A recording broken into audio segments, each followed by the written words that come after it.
దేవుని యొక్క వాక్యాన్ని భయభక్తులతో చదువుకుందాం.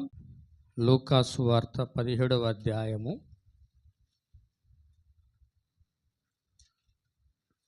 26వ వచనము నుండి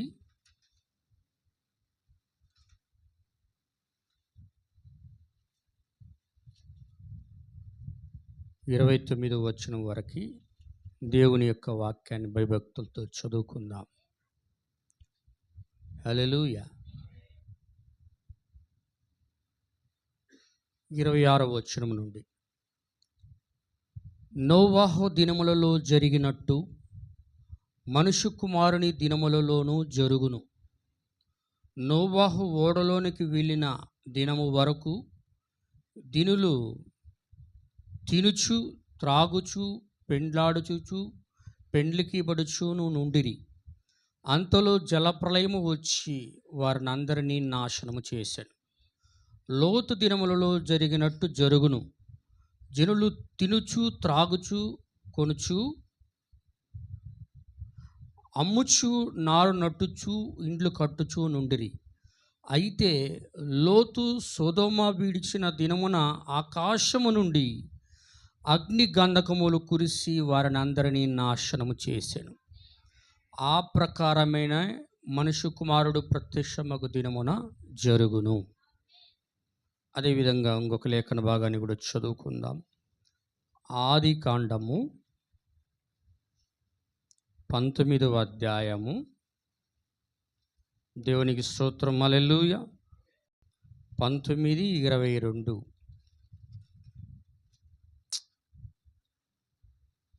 ఆయన, ఇదిగో నువ్వు చెప్పిన ఈ ఊరు నాశనము చెయ్యను, ఈ విషయములో నీ మనవి అంగీకరించితిని. నీవు త్వరపడి అక్కడికి తప్పించుకొని పోము. నీవక్కడ చేరు వరకు నేను ఏమీ చేయలేనెను. అందుచేత ఆ ఊరికి సోయారు అను పేరు పెట్టబడెను. చదవబడిన వాక్యం ప్రభు దీవించును. కూర్చో దయచేసి.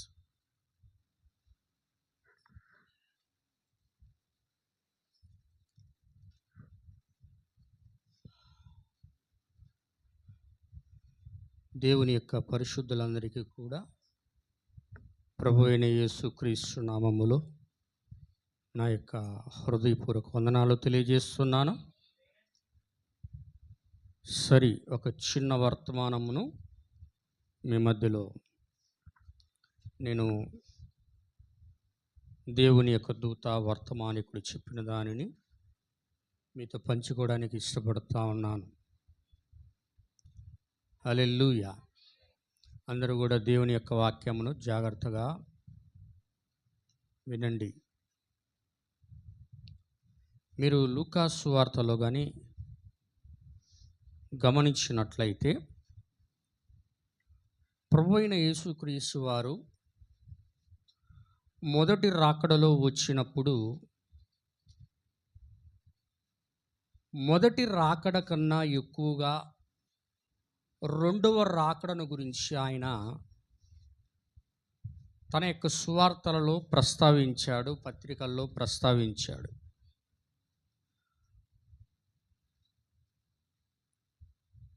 మొదటి రాకడ కన్నా ఎక్కువగా రెండవ రాకడ గురించి ఆయన మాట్లాడాడు మొదటి రాకడలో వచ్చినప్పుడు.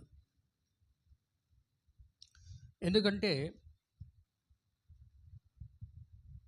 క్రీస్తుకు 3 రాకడలు ఉన్నాయి. మొదటి రాకడ తన కొరకై సిద్ధపరుచుకున్న సొంత శరీరములో వచ్చిన రాకడ. రెండవ రాకడ ఏ శరీరముతో అయితే మొదటి రాకడలో వచ్చాడో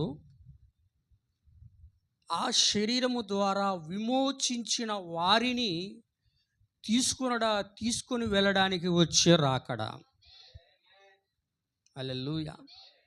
మూడవ రాకడ దావీదు కుమారుడుగా ప్రపంచమును 1000 ఏండ్లు పరిపాలించడానికి వచ్చే రాకడ.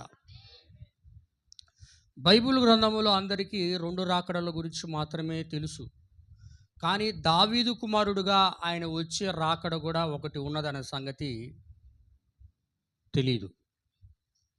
అందుకే ఆయన 3 కుమారుల పేర్లతో భూమి మీదకి వచ్చాడు. ఒకటి మనుష్య కుమారుడు, రెండోది దేవుని కుమారుడు, మూడోది దావీదు కుమారుడు. మనుష్య కుమారుడు అనబడేది రక్తము ద్వారా విమోచించిన పరిచర్య. దేవుని కుమారుడు అనబడేది ఈ 2000 సంవత్సరములు ఆ రక్తమును పట్టుకొని యాజకుడిగా చేసిన ప్రధాన యాజకుని యొక్క మెల్కీసెదెకు యొక్క పరిచర్య. మూడవది లూకా రాసిన సువార్తలో చెప్పినట్లుగా తన ప్రజలను తానే విడిపించును, ఆయన వారికి యుగయుగములు దావీదు వంశస్థులను ఏలును, దావీదు సింహాసనమును ఆయనకి ఇచ్చును అని లూకా సువార్త 1వ అధ్యాయంలో ఉంటుంది. ఆయన యుగయుగములు వాళ్ళని ఏలును అని రాయబడి ఉంటుంది. అది దావీదు కుమారుని యొక్క పరిచర్య. అందుకు అర్థమవుతుందా? అందరు గట్టిగా అని చెప్పండి. నేను చాలా క్లియర్గా స్పష్టముగా చెప్పడానికి ఇష్టపడుతున్నాను. మనము కొన్ని కార్యముల గురించి వాక్యంలో చూద్దాం. మొదటి రాకడలో ప్రభువు వచ్చినప్పుడు లూకా సువార్త 24వ అధ్యాయంలో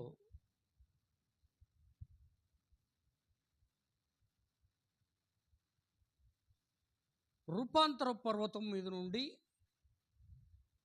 ఆయన శిష్యులు నడుచుకుంటూ యెరూషలేములోకి వెళుతూ ఉన్నారు. వింటున్నారా? యెరూషలేములోకి వెళుతుంటే యేసు ప్రభు వారి యొక్క శిష్యులు పొగడడం ప్రారంభించారు. పొగడతలు దేని గురించి అంటే ప్రభువుకి చూపించి, అయ్యా ఈ దేవాలయం యొక్క కట్టడలు మీరు చూసితే ఈ కట్టడము మామూలు కట్టడం కాదు. హల్లెలూయా.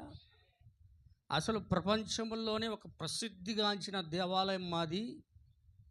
ఏది? యెరూషలేము దేవాలయం. ఎవరు కట్టింది అది? ఎవరు కట్టింది అది?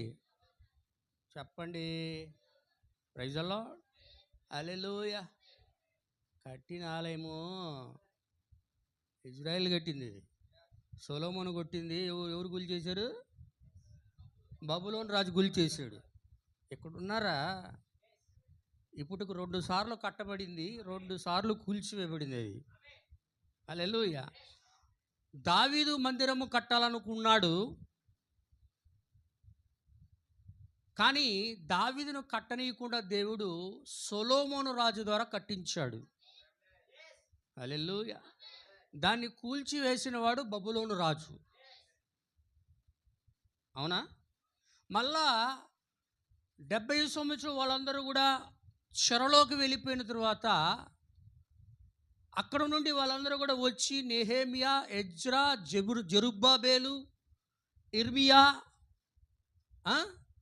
ఆ కాలంలో మరల కట్టారు. ఒక చేతిలో కత్తి, ఒక చేతిలో రాళ్ళు పట్టుకొని 49 సంవత్సరములు కట్టారు. హల్లెలూయా. దేవుని యొక్క నామానికి మహిమ కలుగును గాక. ఆ దేవాలయాన్ని ప్రభువైన యేసుక్రీస్తు వారికి చూపిస్తూ, ఏముంది మాస్టర్? మాస్టరేనా ఆయన? గురువేనా? హల్లెలూయా. మన గురువేనా ఆయన? హల్లెలూయా. మాస్టర్, మన మందిరం చూడు ఎట్టుందో, అబ్బా అబ్బా అంటుంటే ఆయన అన్నాడు, దీన్ని చూసి మీరేందో బాగా మురిసిపోతున్నారు, ఇది రాయి మీద రాయి ఉండకుండా ఏమైపోద్ది? కూల్చివేయబడుతుందిరా అన్నాడు. అన్నాడా? హల్లెలూయా. అందరు వినాలా. అనగానే గుసగుసు మాట్లాడుకోవడం. ఒరే ఒరే, మన శాస్త్రులు, పరిసయ్యులు, సద్దుకైలు, హేరోదీయులు ఈ మాట వింటే మనల్ని సితగొట్టేస్తారా నాయన. అసలు ఈ మందిరం అంటే ఏమనుకుంటున్నాడు? దేవుడు షెకినా మహిమ దిగి వచ్చే మందిరం ఇది, బలులు అర్పించే మందిరం ఇది, పరిశుద్ధ స్థలము, అతి పరిశుద్ధ స్థలము ఉన్న మందిరం ఇది. మా సొలొమోను ఎన్ని బలులు అర్పించాడు, ఇక్కడ ఎన్ని సహజాతీతమైన కార్యాలు జరిగాయి, ఎంతమంది రాజులు ఇక్కడ ఉండి దీనికోసం జీవించారు, ఎంత గొప్పగా కట్టారు ఈ మందిరాన్ని. ఈరేంద్ర గబక్కన మాట అనేసాడు. కొసు మాట్లాడుకుంటూ, ఒరే ఒరే, ఇక్కడేది మనం ఏది మాట్లాడకూడదు, సీక్రెట్గా మన ప్లేస్కి వెళ్తాం కదా, అక్కడ ఉడుగుదాం ఆయన్ని. ఇక్కడ మాట్లాడితే మనల్ని చుట్టుపక్కలున్న యూదులందరూ చిత్తక బాధేస్తారు. ఇప్పుడే యేసుని మనల్ని అందరిని కొట్టేస్తారు వీళ్ళు అని చెప్పి మాట్లాడబాకండి, ఏది అడగబాకండి, మనం ఆడికెళ్ళి సీక్రెట్గా మాట్లాడుకుందాం. అర్థమవుతుందా? అంటే సరే సరే సరే సరే సరే సరే అందరు పోయారు. ఎక్కడికి? బహిరంగంగా చెప్పేయి బహిరంగంగా చెప్పాలా, సీక్రెట్గా చెప్పేయి సీక్రెట్గానే చెప్పాలా. ఏమండి? పిల్లల ముందు భార్యాభర్తలు మాట్లాడుకునేవి బహిరంగానే మాట్లాడుకోవాలి, భార్యాభర్తలు ఏకాంతంగా మాట్లాడుకుని ఏకాంతంగానే మాట్లాడుకోవాలి. అంతేగాని సీక్రెట్స్ అని పిల్లల ముందు బహిరంగంగా మాట్లాడకూడదు. హల్లెలూయా. ఇక్కడ ఏం జరుగుతోంది? వెళ్ళి, అయ్యా ఈ దేవాలయము కూల్చివేయబడుతున్నావు, అసలు నీ రాకడికి యుగ సమాప్తికి సూచనలు ఏంది అంటే, ఆయన రాకడికి యుగ సమాప్తికి మొత్తం సూచనలు చెప్పాడు. వింటున్నారా? ఆయన అక్కడ రాకడికి సూచన చెప్పాడు, యుగ సమాప్తికి సూచనలు చెప్పాడు. హల్లెలూయా. ఆ దేవాలయం కూల్చివేయబడుతున్న గురించి కూడా ఆయన చెప్పాడు. దేవాలయం కూల్చివేయబడడం అనేది సూచన కాదు, ఆయన రాకడికి సూచన చెప్పాడు, ఆయన యుగ సమాప్తికి కూడా సూచనలు చెప్పాడు. వింటున్నారా? రాయి మీద రాయి ఎప్పుడు కొట్టివేయబడింది అంటే క్రీస్తు శకం 70లో. ఏం సార్, ఏమ్మా అర్థమవుతుందా? అది ఎప్పుడు కూల్చివేయబడింది అంటే టైటస్ మహాచక్రవర్తి వచ్చి నెహెమియా, ఎజ్రా వాళ్ళందరూ కూడా కట్టిన మందిరాన్ని కూల్చిపడేశారు. ఎప్పుడు? అది క్రీస్తు శకం 70లో చెప్పాడు. ప్రభువైన యేసుక్రీస్తు వారు దీన్ని 30లో చెప్పాడు దాన్ని. ఏమండి? క్రీస్తు శకం 30లో ఆయన చెప్పాడు, అది క్రీస్తు శకం 70లో నెరవేర్పు జరిగింది. హల్లెలూయా. కానీ ఇక్కడ ఆయన రాకడికి సూచన చెప్పాడు, తర్వాత యుగ సమాప్తికి కూడా సూచన చెప్పాడు. కానీ అందరూ ఏం చేస్తారంటే అన్నీ కలిపి ఆయన వచ్చుడితోటే, ప్రభు వచ్చుతోటి ప్రపంచమంతా నాశనం అయ్యేటట్టుగా బోధలు చేసుకుంటారు. కానీ రాకడికి యుగ సమాప్తికి సపరేట్. వింటున్నారా? నిద్రపోతుంది కూడా ఆయన. ఏమండి? రాకడ వేరు, యుగ సమాప్తి వేరు. రాకడ వేరు, యుగ సమాప్తి వేరు. రాకడ అంటే శరీరాలను రూపాంతరపరచడానికి వచ్చే రాకడ. యుగ సమాప్తం అంటే ప్రపంచం మొత్తము కూడా నాశనం. దాన్ని కింగ్ జేమ్స్ వర్షన్లో మీరు చూస్తే, ఇక్కడేమో యుగాంతం అని ఉంటుంది తెలుగులో, కేజేవిలో కింగ్ జేమ్స్ వర్షన్లో చూస్తే ఏమని ఉంటుంది అంటే end of the world. End of the అంటే ప్రపంచం యొక్క ముగింపు. క్రీస్తు వచ్చుడితోటే ప్రపంచం యొక్క ముగింపు కాదు. హల్లెలూయా. ఎన్జేవిలో న్యూ ఇంటర్నేషనల్ వెర్షన్ బైబిల్ ఇంకో ఉంటుంది, దాంట్లో ఎండ్ ఆఫ్ ది ఏజ్ అని ఉంటుంది. హల్లెలూయా. ఇప్పుడు నేను ఇక్కడ మీకు ఏమి చెప్పదలుచుకున్నానంటే, ఇక్కడ మాట రాయబడి ఉంది, దేవుని యొక్క నామానికి మహిమ కలుగును గాక. చదవండి, ఇప్పుడు చదవండి బ్రదర్. ఇక్కడ మనము లూకాసు సువార్త 17వ అధ్యాయంలో కానీ చూస్తున్నట్లయితే 26వ వచనం నుండి 29వ వచనాలు ఒకసారి చదువుకుందాం. ఉమ్, ఆ. నోవాహు ఓడలోకి వెళ్ళిన వరకు ఉమ్, ఉమ్, గ్లోరీ. అంతలో జలప్రళయము వచ్చి వారినందరినీ నాశనము చేశాను. లోతు దినములలో జరిగినట్టు జరుగును. జనులు తినుటూ తాగుచు, ఆ, అవును, ఇండ్లు కట్టుచు నుండిరి. అయితే లోతు సొదొమ విడిచిపోయిన దినము, ఆ, అగ్ని గంధకములు కురిసి వారినందరినీ నాశనము చేశాను. ఆ ప్రకారమే మనుష్య కుమారుడు ప్రత్యక్షమగు దినమున జరుగును. హల్లెలూయా. మనుష్య కుమారుడు ప్రత్యక్షమగు దినమున జరుగును. మనం ఇక్కడ గమనించాల్సిందంటే మనుష్య కుమారుడు అంటే ఎవరు?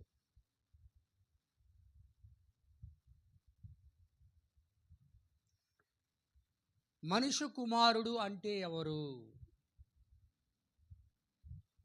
మనుష్య కుమారుడు అంటే ప్రవక్త. హల్లెలూయా. మనుష్య కుమారుడు అంటే రక్తమాంసములో శరీరంలో ఉన్నవాడే ప్రవక్త. హల్లెలూయా. శరీరము రూపాంతరపరచబడిన వాడే దేవుని కుమారుడు. ఆమేన్. హల్లెలూయా. కాబట్టి మీరు చూడండి, ఇక్కడ ఏమన్నాడంటే నోవాహు దినములలో ఎలాగు జరిగెనో అలాగే మనుష్య కుమారుని దినములలో జరుగును. నోవాహు దినములో ఏం జరిగిందంట? జనులు తినుచు తాగుచు పెండ్లాడుచు పెండ్లికి ఇవ్వబడుచు నుండిరి. హల్లెలూయా. అందరూ ఆమేనేనా? Praise the lord. ఏమంట? జనులు తినుచు తాగుచు పెండ్లి చేసుకొనుచు పెండ్లికి ఇవ్వడుచు ఉండిరి. జలప్రళయము వచ్చే అంత లోపల ఇక్కడ ఏం జరుగుతూ ఉన్నదంటే తింటున్నారు, తాగుతున్నారు, పెళ్లి చేసుకుంటున్నారు, పెళ్లికి ఇవ్వబడుతున్నారు. అది చెప్పడం కాదు దేవుడి యొక్క ఉద్దేశం. హల్లెలూయా. అక్కడ ఏం జరుగుతుందని అంటున్నాడంటే నోవాహు దినముల గురించి మాట్లాడుతున్నాడు, లోతు దినముల గురించి మాట్లాడుతున్నాడు. మనుష్య కుమారుని దినములలో కూడా అలాగనే జరుగుతుందని మాట్లాడుతున్నారు. ఏం జరుగుతూ ఉంది అక్కడ? నోవాహు దినములలో సహజాతీతమైన కార్యం జరిగింది. లోతు దినములలో సహజాతీతమైన కార్యం జరిగింది. అలాగే మనుష్య కుమారుని దినములలో కూడా సహజాతీతమైన కార్యం జరుగుతుంది. వింటున్నారా? కానీ అవి ఇక్కడ ఉండవు. హల్లెలూయా. అది ఇక్కడ ఉండదు. నోవాహు దినములలో సహజాతీతమైన కార్యం ఏమిటి?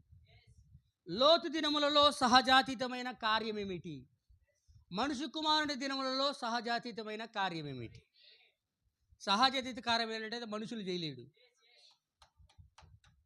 హల్లెలూయా. మనుషుడు అనుకున్న దానికి దేవుడు చేసేదే, వ్యతిరేకంగా చేసేదే సహజాతీతమైన కార్యం. ఆమేన్. హల్లెలూయా. దేవుని యొక్క దూత ప్రవక్త అంటారు ఒక మాట. ఏమంటారంటే ఎల్లప్పుడూ కూడా ఒక ఉజ్జీవము జరుగుతూ ఉంటుంది. ఎల్లప్పుడూ కూడా ఒక ఉజ్జీవం జరుగుతూ ఉంటుంది, దేవుడు జరిగించే ఉజ్జీవం. కానీ దానిని నీతిమంతులు సహేతం చూడకుండా లేకుండా తప్పిపోతారు. నీతిమంతులు కూడా తప్పిపోతారంట దాన్ని. హల్లెలూయా. మీ అందరికి అర్థమవుతుందా? ఒక ఉద్యమం జరుగుతూ ఉంటుంది. అది నీ పక్కనే జరుగుతూ ఉంటుంది, నీ ఇంటి పక్కనే జరుగుతూ ఉంటుంది, నీ ఇంటి ముందే జరుగుతూ ఉంటుంది, నీ ఊర్లోనే జరుగుతూ ఉంటుంది, లేకపోతే నీ జిల్లాలోనే జరుగుతూ ఉంటుంది, లేకపోతే నీ యొక్క దేశంలోనే జరుగుతూ ఉంటుంది. కానీ అదిగో అక్కడ జరుగుతుంది ఉద్యోగం, ఇదిగో ఇక్కడ జరుగుతుంది ఉద్యమం, అదిగో అక్కడ జరుగుతుంది ఉద్యమం అని సాతానుడికు అసలైన దానిని చూపించకుండా ఏదోదో వాడు చూపించేసి ఏం చేస్తాడు, నీతిమంతులు సహితం తప్పిపోనట్లుగా వాడు చేస్తాడు. ఒక ఉదాహరణ, అట్లా తప్పిపోయారట మొదటి రాకడలో యేసుక్రీస్తు కొంతమంది. వింటున్నారా? హల్లెలూయా. ప్రభు అయిన యేసుక్రీస్తు మొదటి రాకడకు ముందు ఒక ఉద్యమం రావాలి. ఆ ఉద్యమం ఎంతో కాలం కాదు, కానీ ఒక 6 నెలలే. వింటున్నారా? ఆ ఉద్యమం ఎంతకాలం? 6 నెలలే. ఆ ఉద్యమం ఎవరి ద్వారా దేవుడు జరిగించాడంటే బాప్తీసుమిచ్చి యోహాను. ఆమె బాప్తీసుమిచ్చి యోహాను ద్వారా ఆ ఉద్యమాన్ని దేవుడు జరిగిస్తే అక్కడున్న నీతిమంతులందరూ కూడా ఆ ఉద్యమం జరిగిపోయిందనే సంగతి కూడా తెలియకుండా, గుర్తించకుండా తప్పిపోయారు. వింటున్నారా? తప్పిపోతే యేసుప్రభు మాట్లాడుతూ ఉంటే యేసుప్రభు దగ్గరికి వచ్చి, అయ్యో, క్రీస్తు రాకడకు ముందు ఏలియా రావాలని మా శాస్త్రులు చెప్పుచున్నారు కదా, ఏలియా ఎప్పుడు వస్తాడయ్యా? ఏలియా చెప్పండి, ఏలియా రావాలని ధర్మశాస్త్రంలో రాయబడి ఉన్నది కదా, ఏలియా ఎప్పుడు వస్తాడయ్యా అంటే యేసయ్య, ఏలియా ఎప్పుడో వచ్చాడు, ఎప్పుడో వెళ్ళిపోయాడు. హల్లెలూయా. అంటే ఉద్యమం వచ్చిపోయింది, ఉద్యమం వచ్చింది, ఉద్యమం వెళ్ళిపోయింది. వాళ్ళ పక్కనే జరిగింది. అది ఎక్కడ జరిగింది? యోర్దాను అడవి మధ్యలో జరిగింది, యెరూషలేము వీధుల్లో జరిగింది. హల్లెలూయా. సర్పములారా, సర్ప సంతానమా, రాబో ఉగ్రతను తప్పించుకొనుటకు మీకు బుద్ధి చెప్పిన వాడు ఎవడు? మారు మనసుకు తగిన ఫలములు ఫలించుడే. చెట్ల వేర్ల మధ్య ఉంచబడి ఉంది. ఫలములు ఫలించని ప్రతి చెట్టు నరకబడి వేసేస్తాడంతే. అదొక ఉద్యమం. ఉద్యమం అంటే అందరూ ఏమనుకుంటారంటే, అబ్బా కింద పడి పొరులాడము, కేకలేయడము, అరవడము, గంతులేయడము, ఈ నుంచి ఆడికి దొరలడము, ఇష్టం వచ్చినట్టుగా మాట్లాడడము, అరవడము, గంతులేయడం అనుకుంటారు. కానీ దేవుని యొక్క దూత వర్తమానికుడు అంటాడు, ఉద్యమం అంటే పాపము లేకుండా జీవించడం. ఉద్యమం అంటే ఏందయ్యా? పాపము లేకుండా ఒక వ్యక్తి జీవించడమే ఉద్యమం. అది దేవుని యొక్క పరిశుద్ధాత్మ. హల్లెలూయా. ఉద్యమం వచ్చి వెళ్ళిపోయిందంట. వెళ్ళిపోతే ఆయన అన్నాడు, ఆల్రెడీ మీరు ఎదురు చూస్తే ఆయన వచ్చాడు, వెళ్ళిపోయాడు, మీకు మనసుంటే రాబోయే ఏలియా ఇతడే. మీకు మనసుంటే రాబోయే ఏలియా ఇతడే అంటే ఇంకొక ఏలియా వస్తాడు అంటున్నాడు. రాబో ఏలియా ఇతడే మీకు మనసుంటే అంగీకరించడానికి. హల్లెలూయా. అర్రే తప్పిపోయామా అని నీతివంతులైన వారికి యేసుక్రీస్తు వారి చేత బోధ చేయాల్సిన పరిస్థితి మరలా ఏర్పడింది. ఏమండి? అలాగే ఈరోజు కూడా ఉద్యమం జరుగుతూనే ఉంటుంది, మన పక్కనే జరుగుతూ ఉంటుంది, కానీ దాన్ని చూడకుండా అనేక మంది తప్పిపోతారు. దానికి గల కారణం ఏమిటి? దానికి గల కారణం, దాన్ని నువ్వు చూడలేకపోవడానికి గల కారణం ఏమిటి అంటే, దేవుడు అంటాడు, ఒక ప్రత్యక్షత గల మనస్సు ఆ వ్యక్తికి దేవుడు ఇవ్వాలి. ఏం సార్? ఈరోజు 2 సంతానాలు ఉన్నాయి. 2 సంతానాలు. హల్లెలూయా. అందరూ వింటున్నారా? 2 సంతానాలు ఉన్నాయి. ఒకటి ఆదాము సంతానము, రెండవది కయ్యూను సంతానం. ఇంకొక రకంగా చెప్పాలంటే, ఒకటి దేవుని సంతానము, రెండోది సాతాను సంతానం. దాని గురించి వర్తమానికుడు ప్రవక్త చెప్పింది. వాళ్ళు ఎలా ఉంటారో చెప్పాడు. నేను ఒక కోడ్ చదువుతాను, మీరు గమనించండి. ఆయన చెప్పింది నేను చెప్తున్నా, ఎందుకంటే మీకు చదివితే బాగుంటుందని నా యొక్క ఉద్దేశం. తప్పించుకొని ఇక్కడికి రమ్ము. ఏం చేయాలంట? తప్పించుకొని ఇక్కడికి రమ్ము అనే వర్తమానంలో మెసేజ్ హబ్లో 26వ పేరాల అంటున్నాడు. ఏమంటున్నాడు? సాతాను సంతానము గురించి మాట్లాడుతూ కయ్యూను సంతానాన్ని గమనించండి. అందరూ వింటున్నారా? అందరు ఇక్కడే ఉన్నారా? హల్లెలూయా. కయ్యూని సంతానాన్ని గమనించండి. కయ్యూను జనము ఎంతో చురుకైన శాస్త్రజ్ఞులు గల జనులై ఉన్నారు. ఇలాంటి జనులంట శాస్త్రజ్ఞులు, సైంటిస్టులు, ఎంతో చురుకైన వాళ్ళు. కయ్యూను జనులు ఎంతో భక్తిగా కనపడతారు. కయ్యూను జనులు ఎలా కనపడతారు చెప్పరా? నోరు లేవా? నోరు రాదా? హల్లెలూయా.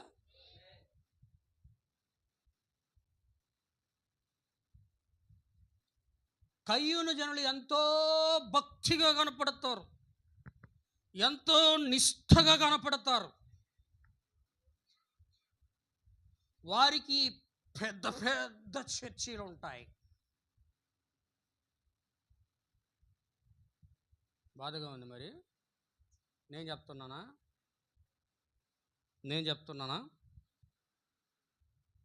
దేవుడు చెప్తున్నాడు. హల్లెలూయా. ఇంకో గుడ్డోడికి దారి చూపించినట్టుగా ఒక గుడ్డోడు అన్నాడు, బ్రహ్మం బోధలు అన్నాడు.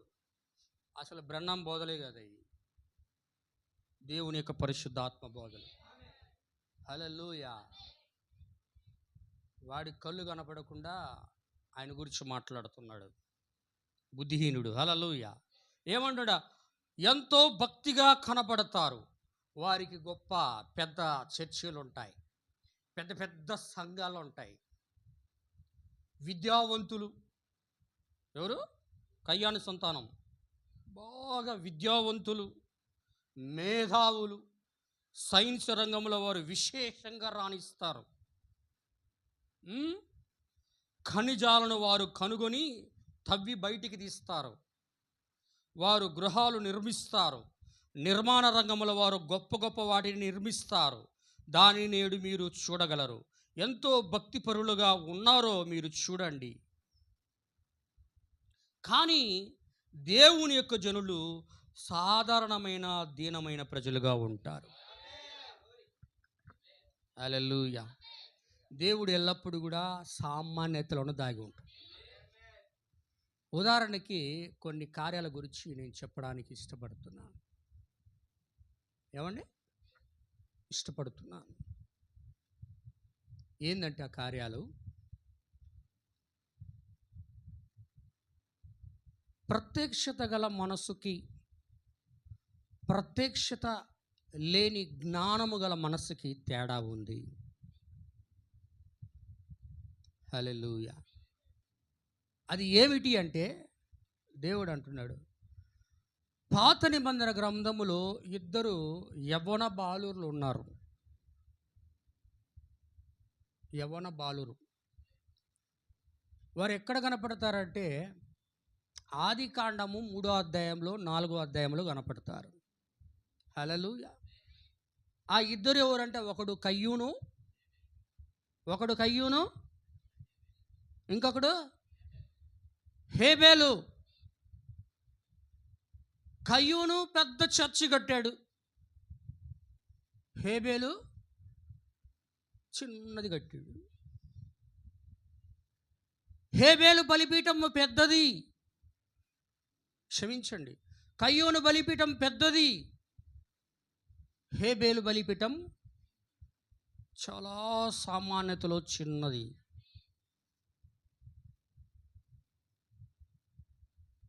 కయ్యూను వచ్చాడు, మోకాళ్ళు ఉన్నాడు.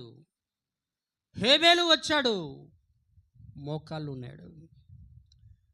కయ్యూను ప్రార్థన చేశాడు, హేబేలు ప్రార్థన చేశాడు. ఎంత పెద్ద చర్చి కట్టినా, ఎంత పెద్ద బలిపీఠం ఉన్నా, ఎంత గొప్పగా కనపడినా కయ్యూను మాత్రం అంగీకరించబడలేదు. ఈడు చిన్న బలిపీఠం ఉన్నది,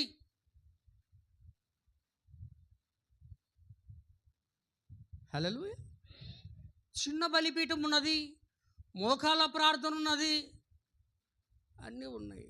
కానీ హేబేలు యొక్క బలి అర్పణ అంగీకరించబడి, కయ్యూని యొక్క బలి అర్పణ దేవుడు త్రోసివేశాడు, హేబేలు యొక్క బలి అర్పణ దేవుడు ఎందుకు? ఒక ఆయన అంటాడు, కయ్యూను మంచి మనసుతో ఇయ్యలేదంట. కయ్యూను మంచి మనసుతో ఇయ్యలేదంట. బైబిల్ అంటా ఉంది, సత్క్రియ చేయని ఎడల పాపము పొంచి ఉండును. ఆమె దేవుడు ఒక వ్యక్తిని అంగీకరించేది ఎల్లప్పుడూ కూడా దేని ద్వారా అంటే పాత నిబంధన క్రొత్త నిబంధన అయినా రక్తము ద్వారానే అంగీకరిస్తాడు. ఎలా అంగీకరిస్తాడు సార్?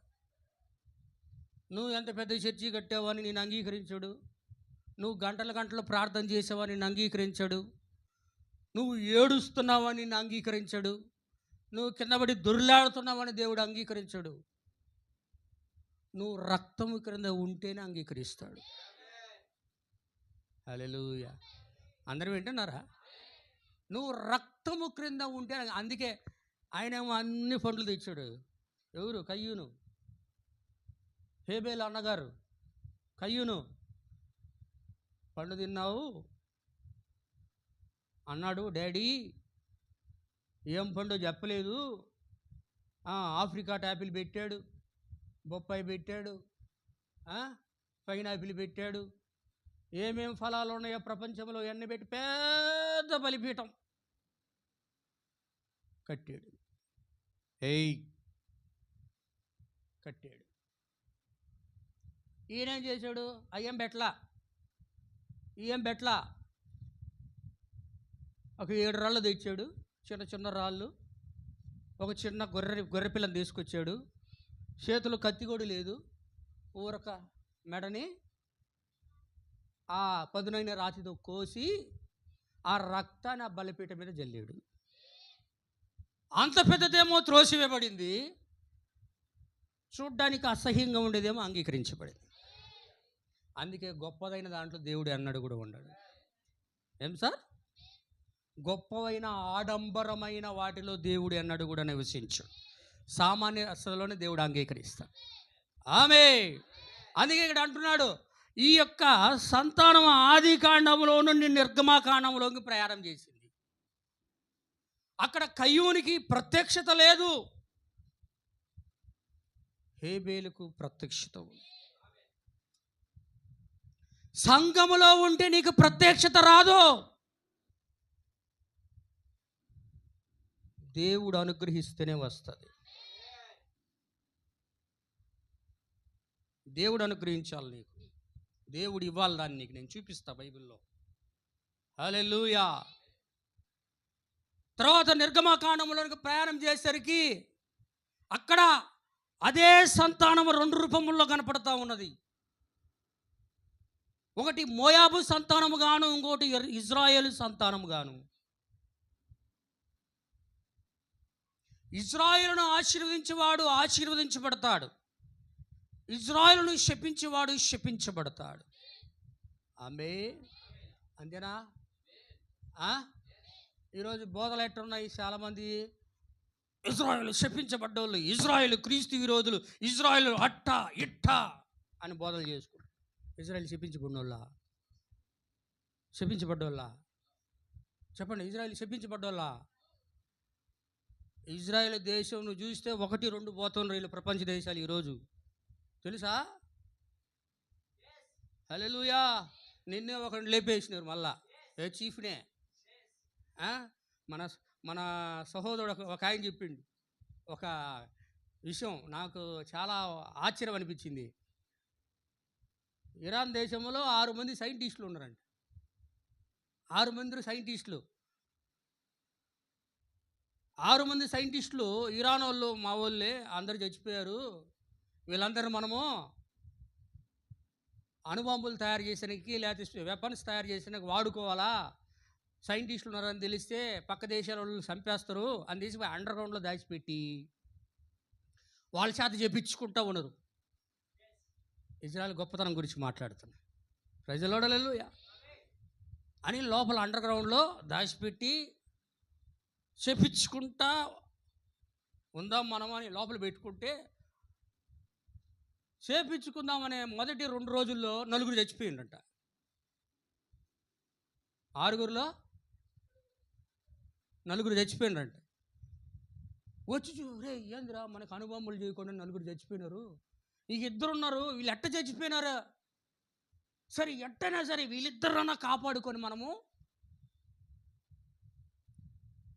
చేపించుకోవాలని ఆ 2 దాచిపెట్టినారంట లోపల అండర్ గ్రౌండ్లో. వింటున్నారా? హల్లెలూయా. ఇక 2 రోజుల తర్వాత ఇంకొకటి చచ్చిపోయినాడండి. వింటున్నారా? చచ్చిపోతే ఓరే వీడు కూడా చచ్చిపోయాడు, మనకి మిగిలింది ఒక్కడే, ఎక్కడ దగ్గర మనం చేయించుకోవాలా అని అనుకొని వాడిని దాచిపెట్టారు. వింటున్నారా? దాచిపెడితే 4వ రోజు 5వ రోజు వాడు కూడా కనపడడం లేదంట. శవం కనపడాలా, మనిషి కనపడ్డంలా. ఎందుకు అర్థమైందా? ఏందిరా ఏమైపోయాడురా, మనిషి కనపడలేదు, శవం కనపడలేదు అంటే ఆ మరుసటి రోజు ఇజ్రాయెల్ దేశంలో ఉన్నాడు అంటాడు. ఎక్కడున్నాడు అంటే ఈ 5 చంపినోడు ఎవడు? 5 చంపినోడు ఎవడు?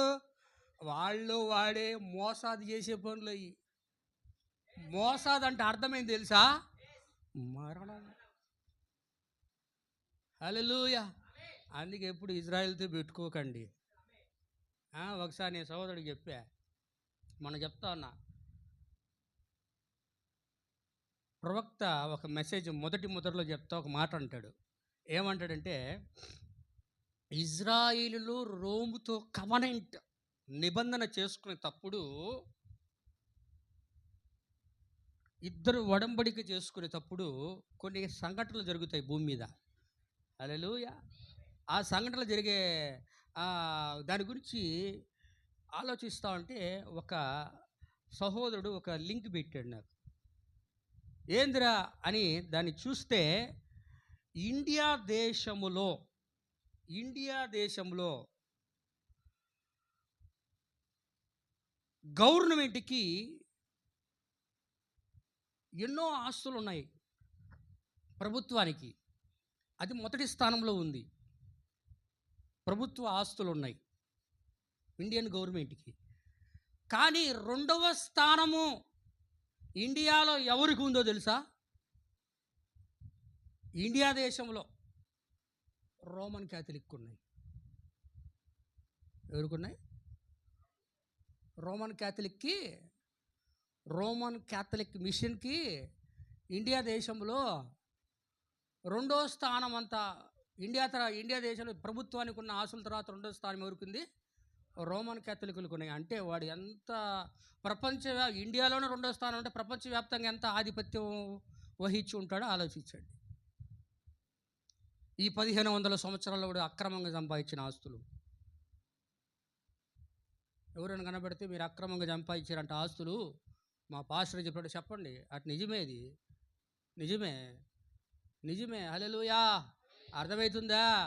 వాడు పరిశుద్ధుల యొక్క రక్తమును ఈ 1500 సంవత్సరాలు తాగాడు. వాడు 60 మిలియన్ల ప్రజలను దేవుని యొక్క పరిశుద్ధులను చంపాడు వాడు. హల్లెలూయా. మీరేనంటగా పరిశుద్ధులందరినీ 60 మిలియన్ల మందిని చంపింది 2వ ముద్రలో అని చెప్తే కూడా మేమా అంటారు వాళ్ళు. అవును, వింటున్నారా? ఏమంటారు తెలుసా? తెల్లటి వస్త్రాలు వేసుకొని, నిలువుటంగి వేసుకొని, నెత్తికి ఒక ముస్లింలాగా టోపీ, ఇజ్రాయేల్ లాగా టోపీ ఒకటి పెట్టి శాంతి శాంతి శాంతి అనుకుంటూ తిరుగుతున్నాడు. ఎవరు? పోప్ పోప్ ఫ్రాన్సిస్ గారు. హల్లెలూయా. అది ఒక క్రూర మృగం, మొదటి క్రూర మృగం, ఇంకా మారలే. అది గొర్రె పిల్ల వలె కనపడుతుంది. హల్లెలూయా. దేవుని యొక్క నామానికి మహిమ కలుగును గాక. అదంతా ప్రకటన 13వ అధ్యాయంలో రాయబడి ఉన్నది. కయ్యూని సంతానం అంతా కూడా జ్ఞానము గల వాళ్ళు. హేబేలు సంతానం అంతా సామాన్యమైన ప్రజలు. అక్కడ ప్రత్యక్షత హేబేలుకు ఉన్నది. కాండాల్లో ప్రత్యక్షత ఇజ్రాయేలుకున్నది. కానీ బిలాముకు అభిషేకం ఉన్నది, కానీ ఇజ్రాయేలుకు ప్రత్యక్షత ఉన్నది.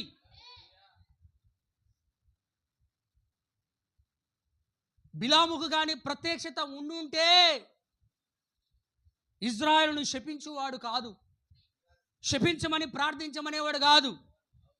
సౌలుకి అభిషేకం ఉన్నది, దావీదికి ప్రత్యక్షత ఉన్నది. వింటున్నారా? హల్లెలూయా. సౌలుకి అభిషేకం ఉన్నది. సౌలు సమూయేలుకు ఎదురుగా వెళ్ళి అభిషేకం పొందుకున్నాడు. దావీదు దగ్గరికి సమూయేలే వెళ్ళి అభిషేకం చేశాడు. మీరు బైబిల్ చదవండి. సౌలు ఒక చిన్న బుడ్డీలో నూనె ద్వారా అభిషేకం పొందుకున్నాడు. ఒక చిన్న బుడ్డీలో నూనెను తీసుకువెళ్ళి సమూయేలు సౌలుకు అభిషేకించాడు. హల్లెలూయా. కానీ దావీదు తైలపు కొమ్ముతో అభిషేకం చేయించబడ్డాడు. ఎందుకు అర్థమవుతుందా? హల్లెలూయా. బుడ్డీలో అభిషేకం వేరు, తైలపు కొమ్ములో అభిషేకం వేరు. తైలపు కొమ్ము అంటే హెచ్చించబడము, దేవుని యొక్క అధికారము. క్రూర మృగమునకు ఆ యొక్క గొర్రె పిల్లకు 2 కొమ్ములు ఉన్నవే. ఆ 2 కొమ్ములు 2 అధికారాలై ఉన్నాయి. హల్లెలూయా. ఈరోజు కూడా ఒక అధికారమును దేవుడు తన సంఘమునకు ఈరోజు భూమి మీద ఇచ్చున్నాడు. ఒక అభిషేకం ఇచ్చున్నాడు, ఒక అధికారం ఇచ్చి ఉన్నాడు. అది సంఘమునకు తనంతట తానుగా వచ్చిన దేవుని యొద్ద నుంచి వచ్చే ఆజ్ఞ. అది ఆమేన్. దేవుని యొక్క నామానికి మహిమ కలుగును గాక. యేసుక్రీస్తు గారి కాలంలో కూడా 2 రకాల ప్రజలు ఉన్నారా? శాస్త్రులు, సద్దుకయ్యులు, హేరోదీయులు, పరిసయ్యులు, సన్హెద్రు సభల వాళ్ళు. హల్లెలూయా. వీళ్ళందరూ ఉన్నారు. యేసు ప్రభు వారి కాలంలో ఒక చిన్న సంఘం కూడా ఉంది. వాళ్ళందరూ ధర్మశాస్త్రంలో సున్నైనను పుల్లైనను తప్పిపోని జ్ఞానము కలిగిన వాళ్ళు, జ్ఞానం అనే తాళపు చెవి కలిగిన వాళ్ళు. హల్లెలూయా. కానీ యేసుక్రీస్తు కాలంలో వాళ్ళు జ్ఞానం లేని వాళ్ళే, కానీ సామాన్యమైన ప్రజలు. చేపలు పట్టుకునే వాళ్ళు, దొంగలు, వ్యభిచారులు. ఇంతకుముందు అంతేనా కాదా? చెప్పండి. హల్లెలూయా. వాళ్ళందరూ కూడా ఉన్నారు అక్కడ. యేసు ప్రభువు రూపాంతర పర్వత కొండ మీద నుంచి దిగి వస్తా, శిష్యులు నా గురించి ఏమనుకుంటున్నారు అబ్బాయి? ఇజ్రాయెల్ దేశం అంతా, ఇజ్రాయెల్ దేశం సంగతి ఏందో కానీ మన యెరూషలేములో ఏమనుకుంటారు నా గురించి అంటే, ఏయ్ సరి కూర్చో, తిరుగు బాగా కూర్చో బాగా, దేవుని యొక్క నామానికి మహిమ కలుగును గాక. ఏమనుకుంటున్నారు నా గురించి అంటే, మాస్టరు బాప్తిస్మిచ్చి యోహానని, ఒకడేమో ఇర్మియా అని, ఇంకొకడేమో ప్రవక్తల్లో ఒకడని, ఇంకా గొప్పగా చెప్పుకుంటున్నారు సార్ మీ గురించి.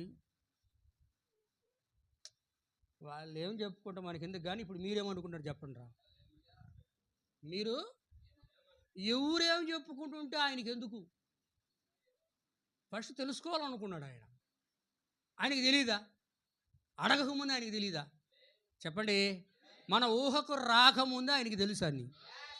అసలు శిష్యులు ఏం చెప్తారని తెలుసుకోవాలనుకున్నాడు. ఆమె హల్లెలూయా. ఏమనుకుంటున్నారు అంటే ఈ విధంగా చెప్పగలను. మీరేమనుకుంటున్నారంటే చెట్టు కింద కూర్చొని ఎప్పుడు ధర్మశాస్త్రం చదువుతావు కదరా, నీకోదేమో, నువ్వు చెప్పురా. పిలుపు నువ్వు చెప్పు. లేదా యోహాను ఎప్పుడు రొమ్మును ఆనుకొని ఉంటావు కదా, నువ్వు చెప్పు. అటు పేతురు గారు, అందరికన్నా మీరు పెద్దోళ్ళు కదా, మీరు చెప్పండి సార్ అంటే గమ్ముడురా. మాస్టర్ దగ్గర మనం మాట్లాడేది మనకు చేత కాదు. ఆయన అంత గొప్పోడు, మనం ఎంతటోళ్ళం ఆయన ముందు మనం మాట్లాడగలం. మన గురువు గారి దగ్గర ఆయన చెప్తే మనం వినడమేంది. శిష్యుడు పోయి గురువుకు బోధించడం ఏంది? ఆమేన్ అనగానే చెప్పండి బాయ్ అన్నాడు ప్రభు. అనగానే వెంటనే దేవుని యొక్క పరిశుద్ధాత్మ ప్రేరణ చేత ప్రేరేపించబడి పేతురు వెంటనే దిగ్గున లేచి నిలబడి ఏమంటున్నాడు? క్షమించండి, ఏమంటున్నాడు?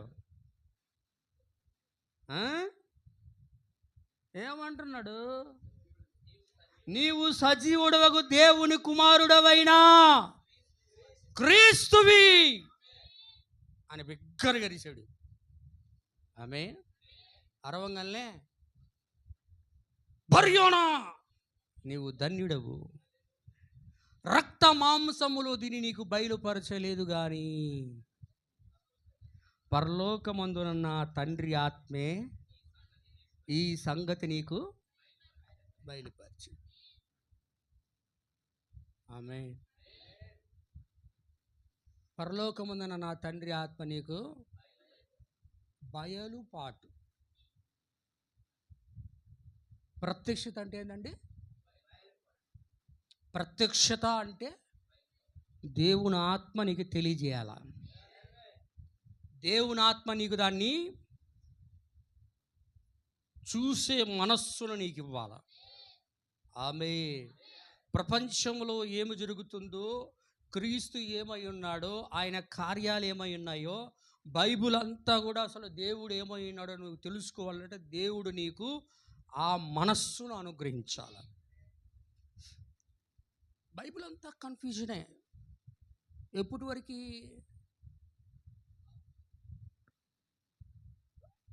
మొదటి రాకడ నుంచే. వింటున్నారా? బైబిల్ ఎప్పటి నుంచి కన్ఫ్యూజన్? బైబిల్ ఎప్పటి నుంచి కన్ఫ్యూజన్ అయిపోయింది ప్రపంచంలో వాళ్ళందరికీ? హల్లెలూయా. ఎప్పుడు కన్ఫ్యూజన్ అయిందంటే ఈ 2000 సంవత్సరాలు కన్ఫ్యూజన్ అయిపోయింది. అంతకుముందు కన్ఫ్యూజన్ లేదు. ఎందుకంటే దేవుడు ఒక్కడే. ఎప్పుడైతే దేవుడు రక్త మాంసముల శరీరంలో వచ్చాడో అప్పుడు కన్ఫ్యూజన్ అయిపోయింది. అంతేనా? అవునా కదా? నా తండ్రి ఆత్మ దీన్ని నీకు బయలుపరిచింది అన్నాడు. అప్పుడేమనుకున్నారు అందరూ ఏమనుకుంటారు? ఓ తండ్రి ఒక ఆయన ఉన్నాడు పైన, తండ్రి ఒక ఆయన పైన ఉన్నాడు, ఈయన సజీవుడైన దేవుని కుమారుడు అయిన క్రీస్తు అన్నాడు, కాబట్టి ఈయన ఒకడు ఆయన ఒకడు అన్నాడు. ఇప్పుడు మళ్ళీ యేసు అన్నాడుగా, నేను తండ్రి ఏకమై ఉన్నామన్నాడు. తండ్రి నేను ఏకమై ఉన్నా అన్నాడా? ఒకటే ఉన్నామన్నాడా? మరి తండ్రి ఎవరు అంటే అయ్యా పిలుపు గారు, అయ్యా మాకు తండ్రిని చూపియా, అయ్యా ఎట్టుంటాడో చూపి అయ్యా అంటే, పిలుపు, నేను ఇంతకాలం నీతో ఉంటూ నన్ను నువ్వు అర్థం చేసుకోలేదా? అప్పుడు దానికి ఏమంటారు? తిమోతి రాసిన మొదటిగా దైవ భక్తిని గురించి మర్మము గొప్పదై ఉన్నది, నిరాక్షేపముగా,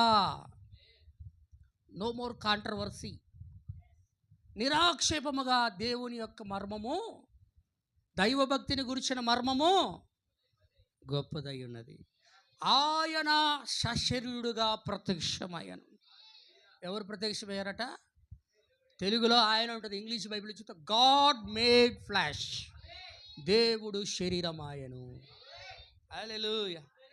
అందుకు అర్థమవుతున్నదా? అందరూ ఆమేన్ చెప్పండి. హల్లెలూయా. ఇప్పుడు ప్రత్యక్షత అంటే ఏంది సార్?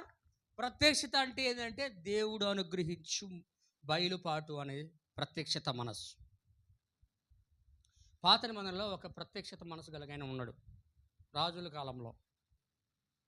చూడు ఒకసారి 2వ దినవృత్తాంతములు. నేను ఒక 15 మినిట్స్ ముగిచ్చేస్తాను. దేవుని యొక్క నామానికి మహిమ కలుగును గాక. చదవాల త్వరగా. మీరు ఎక్కడ చూస్తారంటే 2వ దినవృత్తాంతములు 26వ అధ్యాయం 5వ వచనం.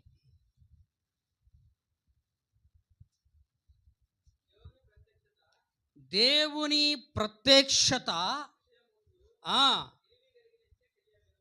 తెలివి కలిగిన జకరియా దినములలో దేవుణ్ణి ఆశ్రయించాడు. అతడు యెహోవాను ఆశ్రయించినంత కాలము దేవుడు అతన్ని, హల్లెలూయా, దేవుని యొక్క ఆత్మ విషయంలో ప్రత్యక్షత కలిగి ఉన్నాడు జకరియా. వింటున్నారా? దేవుని యొక్క ప్రత్యక్షత విషయంలో జకరియా ఎలా ఉన్నాడంటయ్యా? ఏమో చెప్పండి. తెలివి కలిగిన జకరియా. హల్లెలూయా. దేవుని ఎక్కడ మనకి మహిమ కలుగును గాక. దేవుని యొక్క ప్రత్యక్షత జకర్యాకు ఉంది ఇక్కడ. ఎప్పుడైతే ఆయనకి ప్రత్యక్షత ఉన్నదో అప్పుడు ఆయన దినదినమునకు అభివృద్ధి పొందుతూనే ఉన్నాడు. నీకు ప్రత్యక్షత ఏమి కలుగు చేసేది అంటే అభివృద్ధిని కలుగు చేస్తుంది. ఆత్మీయంగా అయినను సరే, భౌతికంగా అయినను సరే. హల్లెలూయా. ఆ ప్రత్యక్షత నీకు రావాలి అంటే దేవుడే దాన్ని నీకు అనుగ్రహించాడు. పేతురుకి ఎవరిచ్చారు? దేవుని ఆత్మ అనుగ్రహించి. జకర్యాకి ఎవరిచ్చారు? దేవుడే ఇచ్చాడు. హల్లెలూయా. ఇక్కడ చూడాలా, ఏం రాస్తున్నావు నువ్వు? దేవుని యొక్క నామానికి మహిమ కలుగును గాక. ఏమండి, ఏం చేస్తున్నాడు? జకర్యాకి దేవుడే ఇచ్చాడు, పేతురుకి దేవుడే ఇచ్చాడు. ఇక్కడ ఇంకొక చోటు ఉంది చూడండి.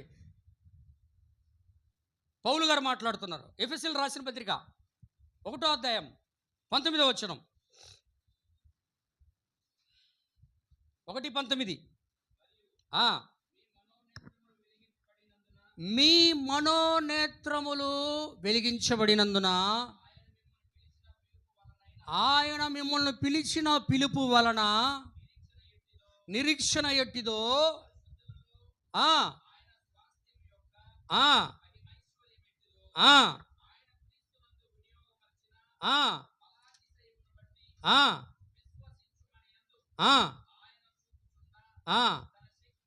ఎన్నో వచనం బ్రదర్ ఇది? ఎఫెసీ 1:19. దేవుని యొక్క నామానికి మహిమ కలుగును గాక. దేవుని స్తోత్రం. హల్లెలూయా. వింటున్నారా? కింద చదవండి.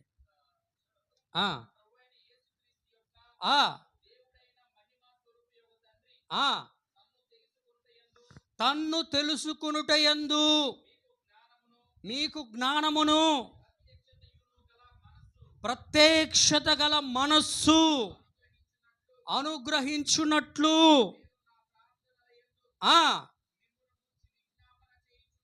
Praise the lord. అందరూ ఆమేనేనా? ప్రత్యక్షత గల మనస్సు ఇవ్వాలని అపోస్తలుడైన పౌలు గారు సంఘమును గురించి ప్రార్థన చేస్తున్నాడు. అంటే ప్రత్యక్షత గల మనస్సు రావాలి అంటే దేవుడి దగ్గర నుంచి రావాలి. ఏం సార్ అర్థమవుతుంది? సంఘానికి వస్తే రాదు, కానుకలు ఇస్తే రాదు, దశంభాగాలు ఇస్తే రాదు. హల్లెలూయా. అది ఎలా వస్తుంది? దేవుని ఆత్మ అనుగ్రహించే ప్రత్యక్షత గల మనస్సు. ఆమె ప్రత్యక్షత గల మనస్సు లేకపోవడమే కారణం. ఏది? నోవాహు దినములో కానీ, లోతు దినముల్లో కానీ, ఈ మనుష్య కుమారుని దినముల్లో కానీ మనుషులు నశించిపోవడానికి గల కారణం. అక్కడ రాస్తున్నాడు, ఏమంటాడంటే, నోవాహు దినములలో ఎలాగుండనో మనుష్య కుమారుని దినములో అలాగుండును, లోతు దినముల్లో ఎలాగుండనో మనుష్య కుమారుని దినములో అలాగుండును. అంటే నోవాహు దినములో ఏది జరుగుతుందో, లోతు దినములో ఏది జరుగుతుందో, మనుష్య కుమారుని దినములో కూడా జరుగుతాయి. కానీ తీర్పుకు ముందు సహజాతీతమైన కార్యం జరుగుతుంది. నోవాహు దినములో తీర్పుకు ముందు సహజాతీతమైన కార్యం జరుగుతుంది. సహజాతీతమైన కార్యం ఏంటంటే, నోవాహు దేవునితో, క్షమించండి, హానోకు దేవునితో కూడా నడిచెను, దేవుడు అతన్ని తీసుకొని పోయాను కనుక అతడు లేకపోయాను. ఎటు వెళ్ళిపోయాడు? ఎత్తుకొని వెళ్ళిపోయాడంటే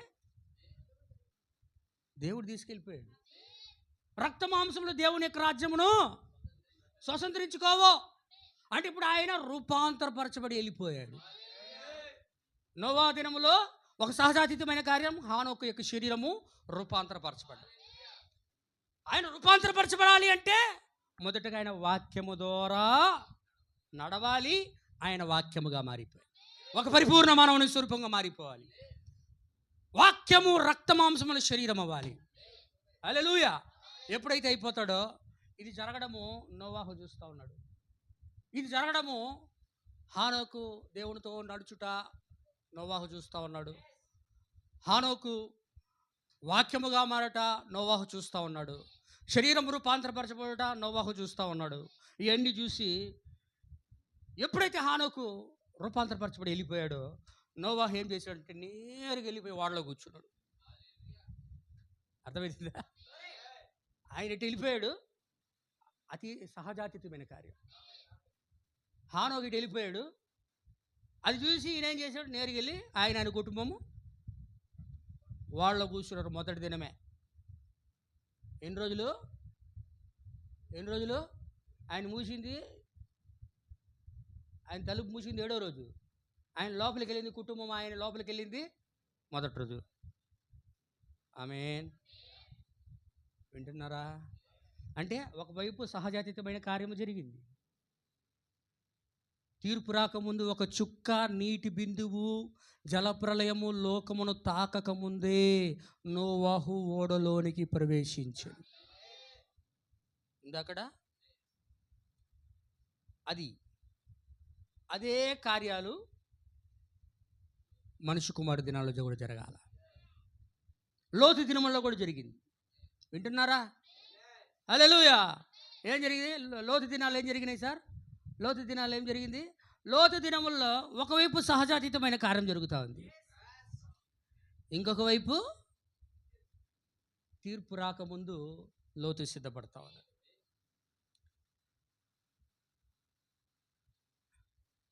తప్పించుకొని ఇక్కడికి రమ్ము. ఆమె తప్పించుకొని ఇక్కడికి రమ్ము అంటున్నాడు వర్తమానంలో. లోతు దినంలో సహజాతీత కారణం ఏంది? 100 సంవత్సరాల తాత, 90 సంవత్సరాల అవ్వ,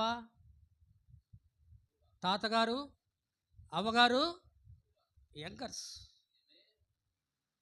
19 సంవత్సరాల వయసు గల వృద్ధులు, శరీరాలు రూపాంతరపరచబడి, ఆమె హల్లెలూయా, ఒకవైపు రూపాంతరపరచబడి వాగ్దాన కుమారుని తీసుకొస్తా ఉంటే, ఆమె ఇంకొక వైపు ఇద్దరు దూతలు వెళ్ళిపోయారు. ఎక్కడికే? సొదొమ గుమర్రా. హల్లెలూయా. ఎన్ని గమనించాలా? సహజాతీతమైన కార్యం జరుగుతుంది. రెండోది తీర్పు తాకబోతూ ఉంటుంది.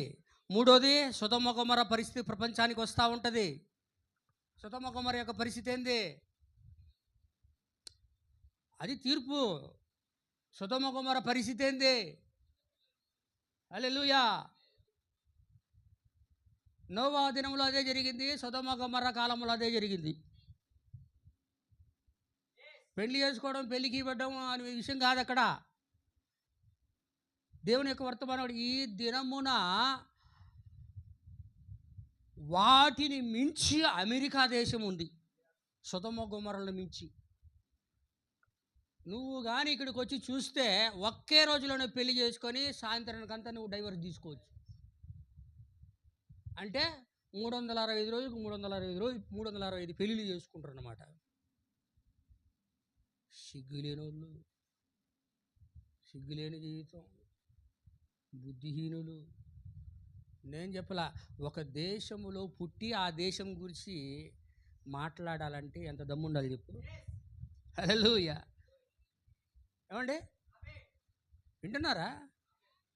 ఏ ఒక బ్రదర్ చెప్పాడు నాకు, సహోదరుడు కూడా, సౌత్ ఆఫ్రికా ఒక బ్రదర్ ఉన్నాడు. బ్రదర్, నేను అజూసాకి వెళ్ళాను, అక్కడ అజూసా రివైవల్ జరిగింది, ఆ స్ట్రీట్లో ఉన్నాను, చూడండి అని నాకు కాల్ చేసి చూపిస్తా ఉన్నాడు బ్రదర్. ఆ స్ట్రీట్ అంతా కూడా మాట్లాడైపోయినాక, బ్రదర్ ఇక్కడ ఎంత దారుణంగా ఉంటుంది అంటే ఉదయం పెళ్లి చేసుకుని సాయంత్రానికి కూడా డైవర్స్ తీసుకోవచ్చు బ్రదర్, అట్లా ఉంది బ్రదర్ ఇప్పుడు అమెరికా అన్నాడు. నువ్వెందుకు పోయావు బ్రదర్ అక్కడ అన్నా. బ్రదర్ పోలేదు, పని మీద డ్యూటీ విషయం వచ్చాను, ఈ విధంగా జరుగుతుందంటే చెప్తే విన్నాను నేను అన్నాడు. ఆ హాలీవుడ్ బాలీవుడ్ కంపు పెంటంతా కూడా ఇప్పుడు ప్రపంచ దేశాలకు వ్యాప్తించింది. ఈ మధ్య కాలంలో మీరు చూసుంటారు ఎల్బిజిటి, చూసారా చూసి ఉంటారు మీ అందరిలో చాలామంది సహోదరులు సోదరులు. ఎల్బిజిటి ఏంది? అది ప్రభురాత్రి భోజనం మందు, ప్రభురాత్రి భోజనం. ప్రభు అయిన యేసుక్రీస్తు వారు తన 12 మంది శిష్యులతో కలిపి ప్రభురాత్రి భోజనం తీసుకుంటూ ఆ సహవాసం బల్ల మీద ఆయన కూర్చొని అందరికీ ప్రభురాత్రి భోజనం ఇస్తా ఉన్నాడు. ఒక ఇమేజ్ ఉంటుంది, మీరు రోమన్ క్యాథలిక్లో చూస్తే అర్థమైందా? ఒక బల్ల వేసి ప్రభు కూర్చొని ఉంటాడు, చుట్టూ ఒక 12 మంది కూర్చొని ఉంటారు. వింటున్నారా? ఒక్క సంఘటన ఉంది అది.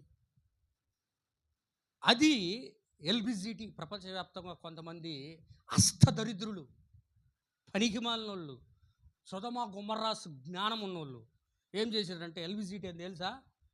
లిబేసియన్స్ అని చెప్పడం బాగుండదు, మీరు తెలుసుకోవాలా.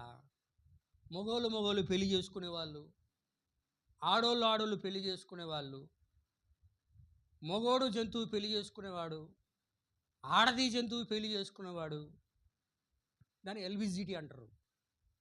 అర్థమవుతుందా?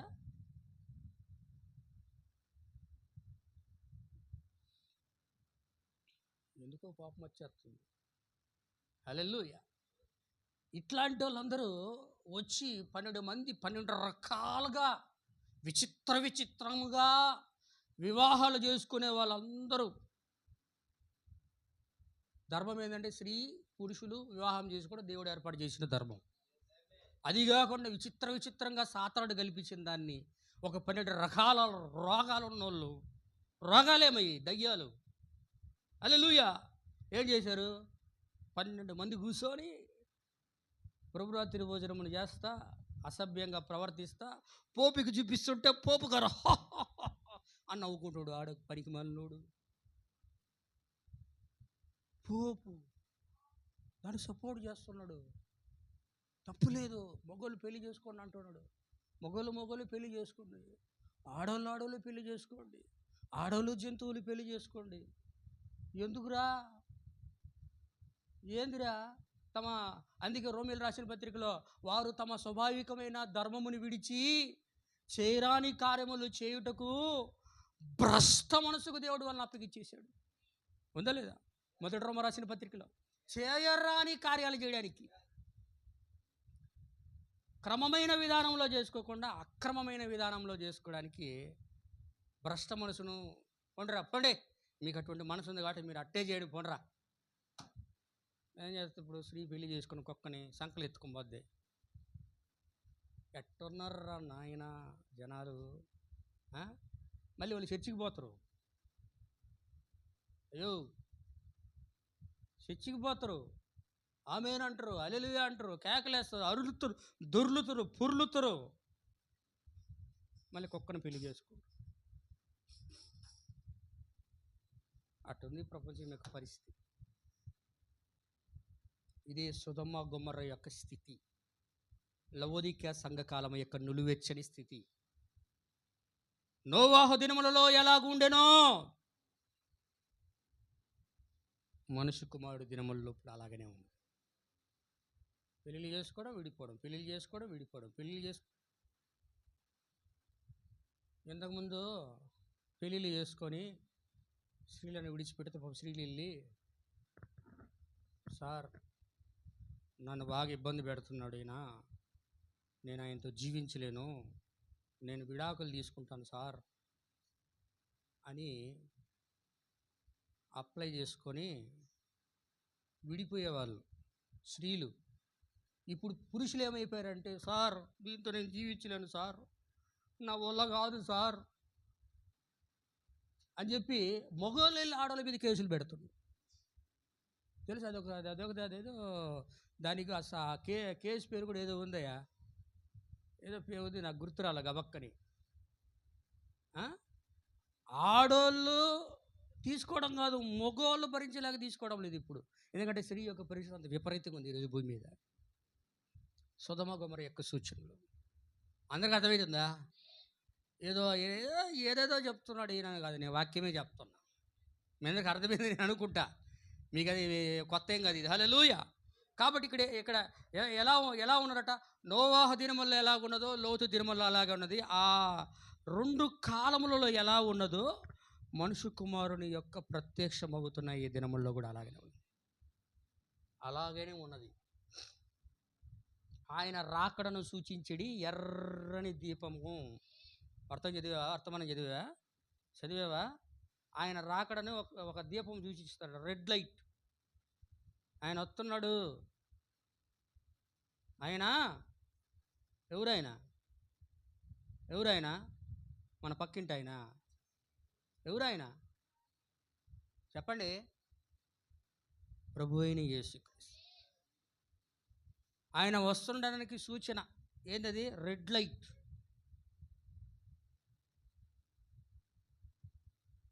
అలా ఉంది ప్రపంచం మీద స్థితి, ఒక రెడ్ లైట్ అన్నమాట.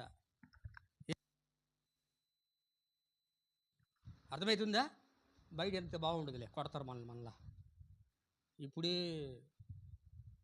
పీకల దాకా ఉన్నారు మన మీద. హల్లెలూయా. వాళ్ళేమన్నా చేసుకుని మనమేం ఫీల్ అయ్యేదేం లేదు. దేవుడు ఎట్లా నిర్ణయిస్తాడే జరగని. దేవుడు నామానికే మహిమ. ఏమండి?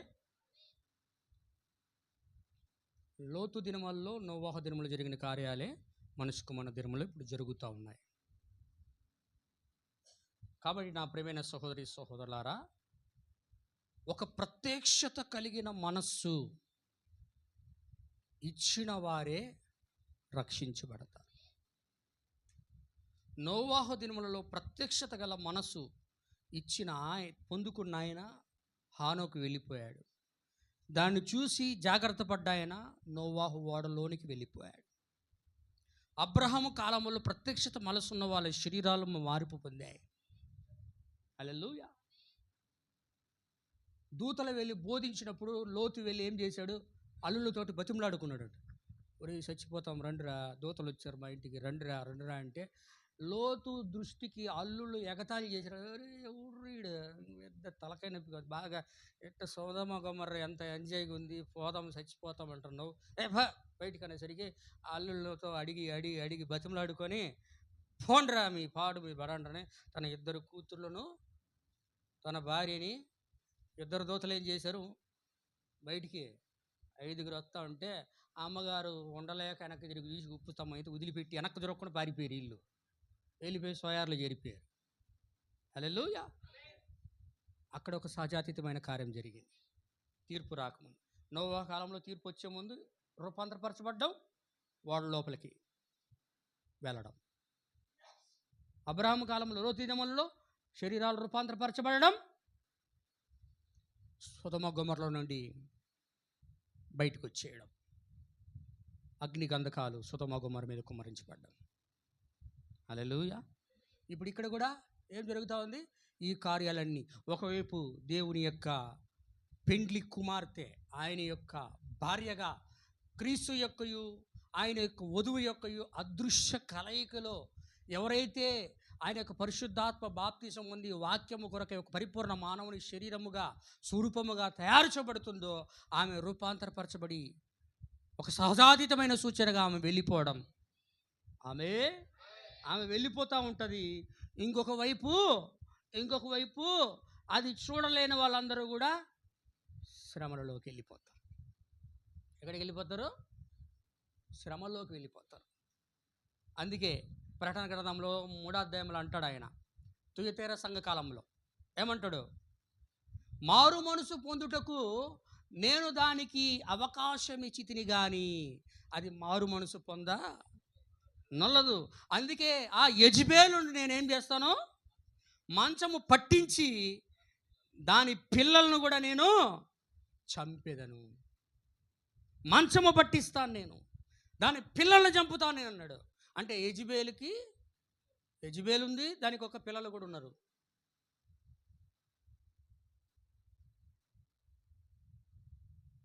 అవునా? యెజబెలు ఉంది, ఉన్నారా? పాత నిబంధనలో యెజబెలు ఉంది, అహాబాడు ఉన్నాడు, అహాబు ఉన్నాడు, యెజబెలు ఉన్నది, దానికి పిల్లలు కూడా ఉన్నారు 50 మంది రాజకుమారులు, 50 తలకాయలు. ఉదయం నుంచి సాయంత్రం దాకా ఇజ్రాయేల్ భూభాగం మందు గంపలుగా ఉదయం నుంచి సాయంత్రం దాకా బోసు కూర్చున్నాడు ఒకడు. ఏ దేవుడు ఉన్నాడు అక్కడ? అవునా? హల్లెలూయా, దేవుని యొక్క నామానికి మహిమ కలుగును గాక. ఇప్పుడు ఇక్కడేమున్నది? ఇక్కడ ఏలియా ఉన్నాడు, ఇక్కడ కూడా యెజబెలు ఉన్నది, ఇక్కడ కూడా దాని పిల్లలు ఉన్నారు. దాన్ని ఏం చేస్తాడు? శ్రమల కాలంలో ఆయన ఏం చేస్తాడు? ఆయన మంచము పట్టిస్తాడు. మంచం పట్టించడం అంటే, మంచం పట్టారంటే అర్థమైంది? మంచం అంటే మరణం, మరణ పడక. హల్లెలూయా, శ్రమల పడక, రాబోతున్న ఉగ్రత, దేవుని యొక్క ఉగ్రత పాత్రలు, తీర్పు యొక్క పాత్రలు, దేవుని యొక్క పోరా పాత్రలు. హల్లెలూయా, దేవుని యొక్క నామానికి మహిమ కలుగును గాక. ఏం జరుగుతూ ఉంది? దేవుడి యొక్క ఉగ్రత. ఇప్పుడు దీనిని ఎవరైతే నమ్మరో, వాళ్ళు ఎవరైతే త్రోసి వేస్తారో వాళ్ళందరికీ కూడా దేవుడు శ్రమలోకి తీసుకెళ్ళిపోతాడు. అక్కడ ఏముంటుందట? అక్కడ ఏడుపును పండ్లు కొరుకుటయు చీకటిలో ఉండును. ఇప్పుడు వెలుగుంది. ఏమండి? దేవుని యొక్క వాక్యమే వెలుగు, వాక్యం లేకపోవడమే చీకటి. అందుకే వెలుగుండగానే ఏం చేయాలా? వెలుగుండగానే నీవు నా యొక్క వెలుగులో నడువుడి. వెలుగు లేనప్పుడు చీకటిలో నడిస్తే వాడు గుడ్డివాడును, దూరదృష్టి లేనివాడై ఉండును.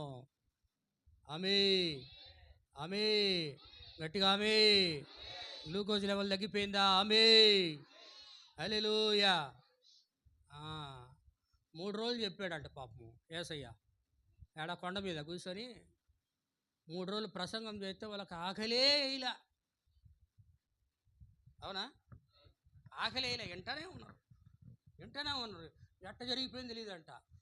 3 రోజుల తర్వాత ఆకలి అయిందంట వాళ్ళకి. ఒరే 3 రోజులు అయిపోయిందా? మనం 24వ తేదీ వచ్చాం, ఇవాళ 28వ తేదీ. మనకి అంటే ఎట్ట చెప్పాడరా మన ప్రభు అంటే, ప్రభువా వీళ్ళందరూ అడవిలో ఉన్నారు, ఎట్ట ప్రభువా అంటే, మీరు అదే అడిగి అంటారంటే, ఈ అడవిలో ఆడికి వస్తాయి అన్నీ. వాళ్ళేమనుకున్నారు? బయటికి పోయి 5,000 మందికి ఏడ మోసుకొచ్చేది మేము, రొట్టెలు చేపలు అనుకున్నారు. అప్పుడు పేతురు గారు గబక్కని చూసి, సార్ 3 రోజుల క్రితం మనోడు ఒకడు చిన్నోడు ఏం తెచ్చాడు? ఎన్ని రొట్టెలు? 5 రొట్టెలు 2 చేపలు తెచ్చాడు సార్. అయ్యే ఉన్నాయి సార్, వీళ్ళందరికీ ఆడ సరిపోతాయి సార్. అట్టే తిడి తీసుకురండిరా. హల్లెలూయా. తేంగల్నే వాటి మీద స్తోత్రం చేసి ఆమేన్ అనగానే దేవుడికి స్తోత్రం. ఆమేన్. ఆయన అన్నాడు, ఆడు కనపడింది. మీరు ఆమేన్ అంటే చాలా కడుపు నిండిపోద్ది. మధ్యాహ్నం అన్నం తినాల్సిన అవసరం లే. 40 రోజులు తినకుండా ఉండలేదు ఆయన. 40 రోజులు ఆకలి లేదు ఆయనకి. చెప్పండి. హల్లెలూయా. కొంతమంది ఇంట్లో చికెన్ తెచ్చిపెట్టి ఉడకబెట్టి వచ్చా, ఆలోచన అయితే నిజంగానే ఎక్కువ వస్తుంది ఆకలి. అవును, ఎక్కువ ఆకలి అయిపోద్ది. అప్పుడు నువ్వు 10 గంటలకు తినేసి వస్తే 12 గంటలకే ఆకలి లేపుతాడు వాడు. చలి ఎక్కువగా ఉండి నేను ప్రార్థన చేయాలంటే ఇంకొంచెం చలి పుట్టించి నిద్రలే ప్రార్థనకి లేనియని చెప్పేస్తాడు వాడు. మనం ఎక్కడైతే బలహీన పడతామో అక్కడ ఇంకా బలహీనపరుస్తాడు వాడు. అంతే కదా. కాబట్టి వాడికి అవకాశం ఇవ్వకూడదు మనం. హల్లెలూయా. ఏమాత్రం అయ్యా అంటే తీసుకొచ్చి ప్రార్థన చేయగానే ఏంది 5 రొట్టెలు 5,000 మందికి ఏంది అసలు ఒక రొట్టె తయారు చేయాలంటే గోధుమలు తేవాలా, తెచ్చి పిండాడిచ్చాలా, ఉప్పు నీళ్ళు పోసి ముద్దలు చేయాలా, దాన్ని వేసి రుద్దాలా, పెను మీద వేయాలా, కాల్చాలా. హల్లెలూయా. అప్పుడు అవుతుంది ఏదో 1 2 3 4 10. ఈయన ఆమె నంగంలో వచ్చి కుప్పలు కుప్పలు పడుతున్నాడు. స్పోకన్ వర్డ్, పలుకుబడిన మాట. చేపలు కూడా సృష్టించబడ్డాయి, రొట్టెలు కూడా సృష్టించబడ్డాయి. అవునా. భూమి ఆకాశములే పలుకుబడిన మాట ద్వారా సృష్టించబడితే ఆఫ్టర్ రొట్టెలు చేపలు సృష్టించబడవా? సృష్టికర్త అయిన దేవుడు భూమి ఆకాశములను తయారు చేస్తే ఆయన పలుకుబడిన మాట ద్వారా తన కొరకు ఒక చిన్న శరీరాన్ని తయారు చేసుకున్నాడు. మరియ గర్భములో, కన్యక గర్భములో. ఈరోజు ఒక గొప్ప గోల యూట్యూబ్లో మీరు చూస్తే వాళ్ళు ఏడిసేదేదో చర్చిలలో కూర్చొని ఏడిస్తే బాగుండు. అన్ని జనుల మధ్య దేవుని యొక్క నామాన్ని నాశనం చేస్తున్నారు వాళ్ళు. ఒకడేమో మరియ గర్భములో యేసు ఉంటే యేసు లోపల మరియ రక్తం ఉంది అంటాడు ఒకడు. ఇంకొకడు యేసు లోపల మరియ రక్తమే లేదు అని ఇంకొకడు అంటాడు.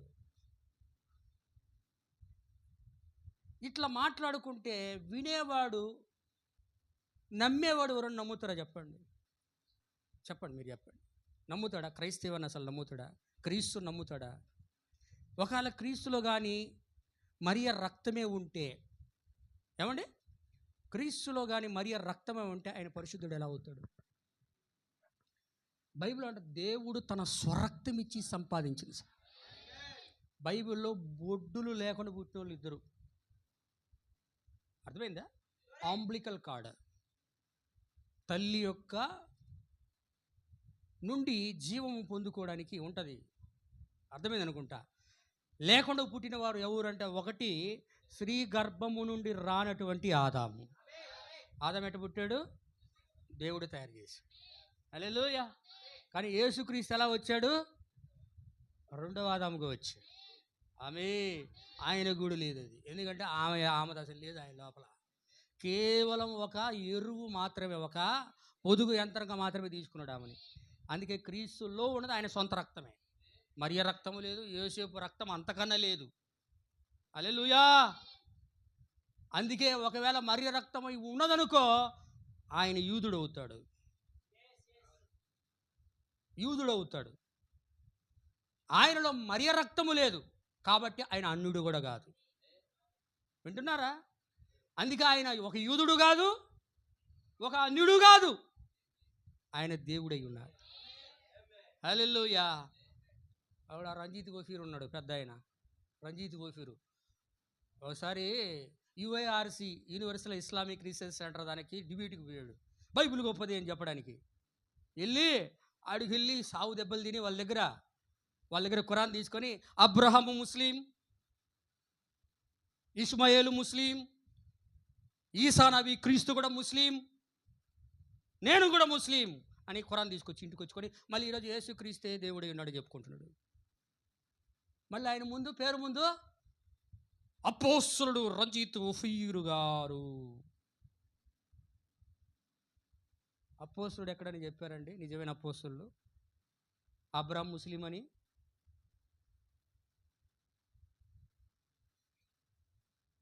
చెప్పండి. అబ్రహాం ముస్లిం అని బైబిల్ ఏమని చెప్పిందే? ఆయన హెబ్రీయుడు అండి. అబ్రహాం హెబ్రీయుడు, అబ్రహాం ఒక అన్యుడు. హల్లెలూయా. అబ్రహాములో నుండి యాకోబు వచ్చాడు. దేవుని యొక్క నామానికి మహిమ కలుగును గాక. తప్పుడు బోధలు, అబద్ధ బోధలు అన్నీ దేవుని నామానికి స్తోత్రం. కాబట్టి మీరు అందరూ కూడా వాచ్ ప్రతి ఒక్కదాన్ని గమనించాలి. ఒక సహోదరుడు అడిగాడు ఆయన్ని లైవ్లో, ఏమని, పాస్టర్ గారు, తండ్రి యొక్కయు కుమారుని యొక్కయు పరిశుద్ధాత్మ యొక్కయు నామములో బాప్తీసము అని ఉంది, ప్రభువైన యేసుక్రీస్తు నామములో కూడా బాప్తీసమునుంది, ఏది తీసుకోవాలా అని అడిగాడు అయ్యగారిని. అందరూ వింటున్నారా? అడిగితే అయ్యగారు అన్నారు, ఇది తీసుకున్నా తప్పు లేదు, అది తీసుకున్నా తప్పు లేదు, బురదలో నువ్వు మునిగి లేచినా తప్పు లేదు, నీళ్ళలో మునిగి లేచినా తప్పు లేదు అన్నట్టుగా ఉంది. మరి అపోస్తులు అంటే చెప్పి ముందు పెట్టుకున్నాడు, అపోస్తులుడు అని పెట్టుకున్నాడు. మరి అపోస్తులు అదే చెప్పారా? అందుకే ప్రతి ఆత్మను నమ్మక, దేవుని సంబంధమైనది ఏదో దేవుని సంబంధమైనది కాదో మీరు జాగ్రత్తగా గమనించారు. ఆమేన్, ప్రైజ్ ది లార్డ్, హల్లెలూయా. కాబట్టి ఆ సూచనలు అన్నీ కూడా ఈరోజు మనిషి కుమారుని దినముల్లో జరుగుతూ ఉంది. ఇప్పుడు కూడా ఒక సహజాతీతమైన కార్యం జరుగుతూ ఉంది. అదేంటంటే, ఒక పరిపూర్ణ మానవుని స్వరూపముగా ఆమె సిద్ధపడుతూ హానోకు ఏ విధంగా శరీరం రూపాంతరపరచబడి వెళ్ళిపోతాడో అదేవిధంగా ఒక సహజాతీతమైన కార్యం ఇప్పుడు కూడా జరుగుతూ ఉంది. ఆమేన్. కాబట్టి నోవాహ దినములు ఎలాగున్నదో మనిషి కుమారుని దినములు లేకుండా, లోతు దినములు ఎలాగున్నదో నోవా దినంలో వర్షం వచ్చి నాశనం అయిపోయింది. లోతు దినాల్లో సొదొమ గొమొర్రా అగ్ని గంధకముల చేత నాశనం అయిపోయింది. మరి ఈ దినాల్లో ఎట్లా నాశనం అయిపోద్ది? పేతురు గారు చెప్పారుగా, మరి ఆకాశములు మహావేంద్రముతో లయమైపోవును, దాని కృత్యములు కాలిపోవును, పంచభూతములు మిక్కటమైన వేంద్రముతో లయమైపోవును అన్నాడా లేదా? ఆమె కొత్త భూమి కొత్త ఆకాశం కోసం మనము ఎదురు చూస్తున్నాము, అందులో నీతి నివసించు. కొత్త భూమి కొత్త ఆకాశం అంటే ఇది ఎగిరిపోద్ది అది ఎగిరిపోద్ది కాదు. దీన్ని ఆయన ఏం చేస్తాడు? పాపము, మరణము, లోకములో ఉన్న దరిద్రాన్ని అంతా కూడా ఏం చేస్తాడు ఆయన? అగ్ని బాప్తిస్మము చేత క్లీన్ చేసేస్తాడు. అంతా క్లీన్ చేసేసి సాతాను యోధులను ఆయన క్లియర్ చేసేసి దేవుని యోధునుగా తయారు చేస్తాడు. హల్లెలూయా. ఈ దేవుని యోధునులో ఆయన పిల్లలందరూ కూడా ఆయనతో పాటు 1000 ఏళ్ల పరిపాలన చేసి 1000 ఏళ్ల పరిపాలన తర్వాత నిత్యము ఆయనతో కూడా నివసిస్తారు. చెప్పబడిన వాక్యం ప్రభు దీవించును గాక.